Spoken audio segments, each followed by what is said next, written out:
میرے محترم سامعین، ایک بات تو ذہن میں یہ رکھنی ہے کہ اللہ تبارک و تعالی نے ہمیں اپنے سے مانگنے کا حکم دیا ہے۔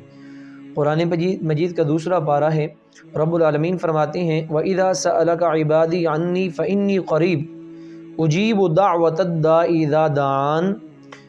اے میرے پاک پیغمبر، جب آپ سے میرے بندے میرے بارے میں پوچھیں تو آپ بتا دیجئے کہ فَإِنِّي قریب، اللہ کی ذات قریب ہے، اور اجیب دعوت الداعی اذا دعان، جب پکارنے والا اسے پکارتا ہے، جب مانگنے والا اس سے مانگتا ہے تو وہ قبول کرتا ہے۔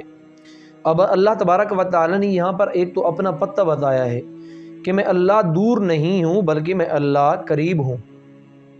حدیث پاک میں علامہ ابن کثیر نے یہاں پر ایک واقعہ بھی ذکر کیا ہے کہ اللہ کے پاک پیغمبر صلی اللہ علیہ وسلم کے پاس ایک دیہاتی بندہ آیا اور آ کر عرض کرتا ہے، یا رسول اللہ صلی اللہ علیہ وسلم، اللہ کی ذات بہت دور ہے یا قریب ہے؟ اگر دور ہے تو میں چلا چلا کر پکاروں گا اور چلا چلا کر اللہ سے مانگوں گا، اگر اللہ کی ذات قریب ہے تو میں آہستہ آواز میں مانگوں گا۔ ابھی تک میرے پیغمبر نہیں بولے کہ جبریل امین آئے اور آ کر بتا دیا کہ اللہ کی ذات دور نہیں ہے، اللہ کی ذات قریب ہے۔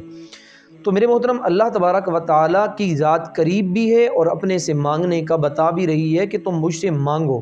اور 24ویں پارے میں بھی اللہ نے یہی فرمایا، وَقَالَ رَبُّكُمُ ادْعُونِي أَسْتَجِبْ لَكُمْ إِنَّ الَّذِينَ يَسْتَكْبِرُونَ عَنْ عِبَادَتِي سَيَدْخُلُونَ جَهَنَّمَ دَاخِرِينَ۔ اللہ یہاں پر اپنے سے مانگنے کا حکم دے رہے ہیں کہ میرا بندہ مجھے پکار، میں تیری پکار کو سنوں گا۔ اگر اللہ سے نہیں مانگے گا، اللہ کو نہیں پکارے گا تو اللہ اس پہ ناراض ہوتے ہیں۔ اب دوسری بات، مانگنا کس انداز میں ہے؟ اللہ تبارک و تعالی نے یہ بھی حکم دیا، فرمایا ادعوا ربکم تضرعا وخفیا انہ لا يحب المعتدین، کہ رب تعالیٰ کو پکارو تضرعا، انتہائی عاجزی کے ساتھ، وخفیا، اور آہستہ انداز میں۔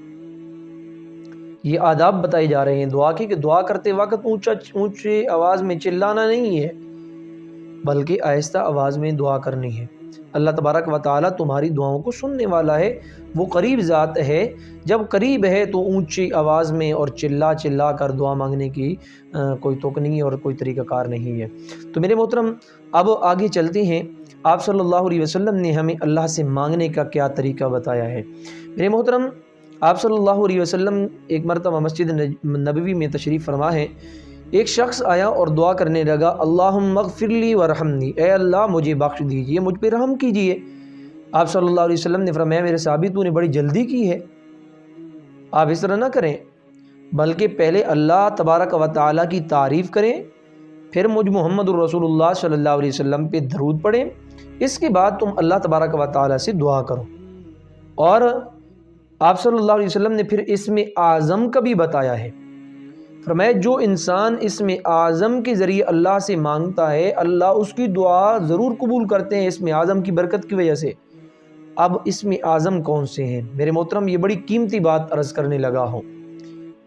آپ صلی اللہ علیہ وسلم نے فرمایا اسم اعظم یہ ہے، الف لام میم اللہ لا الہ الا هو الحی القیوم، سورۃ آل عمران کی پہلی آیت۔ اور اسی طرح آپ صلی اللہ علیہ وسلم نے فرمایا اسم اعظم یہ بھی ہے، وَإِلَٰهُكُمْ إِلَٰهٌ وَاحِدٌ لَا إِلَٰهَ إِلَّا هُوَ الرَّحْمَٰنُ الرَّحِيمُ۔ اسی طرح ایک ترمذی شریف کی روایت ہے اور روایت نمبر ہے 3475، جس میں آپ صلی اللہ علیہ وسلم ایک شخص کو دیکھتے ہیں جو آدمی اللہ تبارک و تعالیٰ سے ان الفاظ کے ذریعے دعا مانگتا ہے، اور کیا کہتا ہے، اللہم انی اسألک بانی اشہد انک انت اللہ لا الہ الا انت الاحد الصمد الذی لم یلد ولم یولد ولم یکن لہ کفوا احد۔ یہ الفاظ کہنے کے بعد دعا کرنے لگا تو آپ نے کیا فرمایا، والذی نفسی بیدہ، قسم ہے اس ذات کی جس کے قبضہ قدرت کے اندر میں محمد الرسول اللہ صلی اللہ علیہ وسلم کی جان ہے، تو نے تو اسم اعظم کے ذریعے اللہ سے دعا مانگی ہے۔ فرمایا اب جو بھی تو دعا مانگے گا، جو بھی اللہ سے تو مانگے گا، اللہ تیری دعا ضرور قبول فرمائیں گے، تیری دعا رد نہیں ہوگی، کیونکہ تو نے اسم اعظم کے ذریعے اللہ سے مانگا ہے۔ تو اس لیے میرے محترم، دعا کرنے کا طریقہ سیکھیے۔